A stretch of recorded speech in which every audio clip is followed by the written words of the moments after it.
राधे राधे भक्तों, सठतिला एकादशी की आप सभी को हार्दिक बधाई। आज हम इसका कथा श्रवण करेंगे। एक समय दालभ्य ऋषि ने पुलत्सिर ऋषि से पूछा कि हे महाराज, पृथ्वी लोक में मनुष्य ब्रह्म हत्या आदि महान पाप करते हैं, पराय धन की चोरी तथा दूसरे की उन्नति देखकर ईर्ष्या करते हैं, साथ ही अनेक प्रकार के व्यसनों में फंसे रहते हैं, फिर भी उनको नरक प्राप्त नहीं होता। इसका क्या कारण है? वे न जाने कौन सा दान पुण्य करते हैं जिससे उनके पाप नष्ट हो जाते हैं। यह सब कृपा पूर्वक आप कहिए।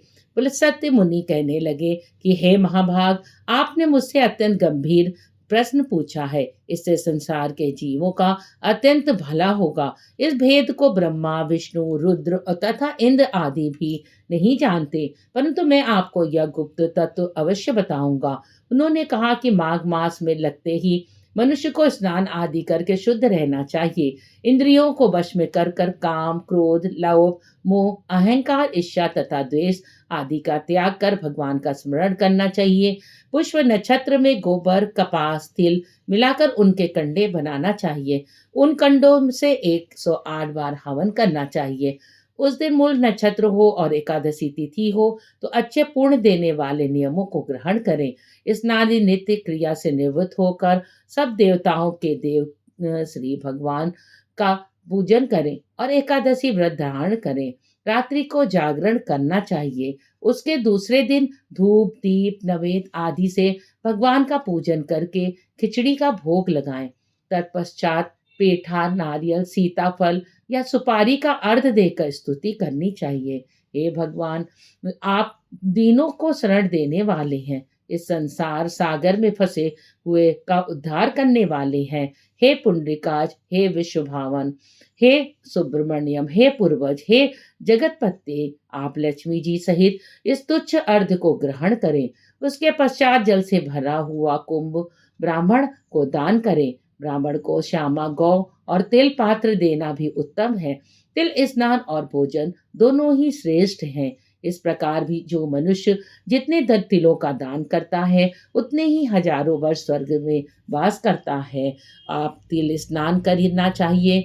तिल का उपटन लगाना चाहिए। इस दिन तिल का हवन करना चाहिए। तिल का तर्पण करना चाहिए। तिल का भोजन और तिलों का दान, ये तिल के 6 प्रकार हैं जो कि हमें जरूर करना चाहिए। इसके उपयोग के कारण यह षष्ठी तिला एकादशी कहलाती है। इस व्रत के करने से अनेक प्रकार के पाप नष्ट हो जाते हैं। इतना कहकर पुलत्स्य ऋषि कहने लगे कि अब मैं तुमसे एक एकादशी की कथा कहता हूँ, जिसे आप श्रवण करें। एक समय नारद जी ने भगवान श्री विष्णु से यही प्रश्न किया था और भगवान ने जो षटतिला एकादशी का महत्व नारद जी को बताया था, सो मैं तुमसे कहता हूँ। भगवान ने नारद जी से कहा कि हे नारद, मैं तुमसे सत्य घटना कहता हूँ। प्राचीन काल में मृत्युलोक में एक ब्राह्मणी रहती थी। वह सदैव व्रत किया करती थी। एक समय वह 1 मास तक व्रत करती रही। इससे उसका शरीर अत्यंत दुर्बल हो गया। यद्यपि वह अत्यंत बुद्धिमान थी, तथापि उसने कभी देवताओं या ब्राह्मणों के निमित्त अन्न या धन का दान नहीं किया था। इससे मैंने सोचा कि ब्राह्मणी ने व्रत आदि से अपना शरीर शुद्ध कर लिया है। अब इसे विष्णु लोक तो मिल जाए ही जाएगा, परंतु इसने कभी अन्न का दान नहीं किया, इससे इसकी तृप्ति होना कठिन है। भगवान ने आगे कहा कि ऐसा सोचकर मैं भिखारी के वेश में मृत्यु लोक में उस ब्राह्मणी के पास गया और उससे भिक्षा मांगी। वह ब्राह्मणी बोली, महाराज किस लिए आए हो? मैंने कहा, मुझे भिक्षा चाहिए। इस पर उसने एक मिट्टी का ढेला मेरे भिक्षा पात्र में डाल दिया। मैं उसे लेकर स्वर्ग में लौट आया। कुछ समय बाद ब्राह्मणी भी शरीर त्याग कर स्वर्ग में आ गई। उस ब्राह्मणी को मिट्टी का दान करने से स्वर्ग में सुंदर महल मिला, परंतु उसने अपने घर को अनादि सब सामग्रियों से शून्य पाया। घबरा कर वह मेरे पास आई और कहने लगी, भगवान, और आपने मैंने अनेक व्रत आदि से आपकी पूजा की, परंतु फिर भी मेरा घर अनादि सब वस्तुओं से शून्य है। इसका क्या कारण है? इस पर मैंने कहा, पहले तुम अपने घर जाओ। देव स्त्रियां आएंगी तुम्हें देखने के लिए। पहले उनसे सच तेला एकादशी का पूर्ण और विधि सुन लो, तब द्वार खोलना। मेरे ऐसे वचन सुनकर वह अपने घर गई। तब देव स्त्रियां आई और द्वार खोलने को कहा तो ब्राह्मणी बोली, आप मुझे देखने आई हैं तो सठ तिला एकादशी का महत्व बताइए। उनसे उनमें से एक देव स्त्री कहने लगी, मैं कहती हूँ, जब ब्राह्मणी ने सठतिला एकादशी का महत्व सुना, तब द्वार खोला। देवांगनाओं ने उसको देखा कि न तो वह गंधर्वी है और न असुरी है, वरन पहले जैसी मानुषी है।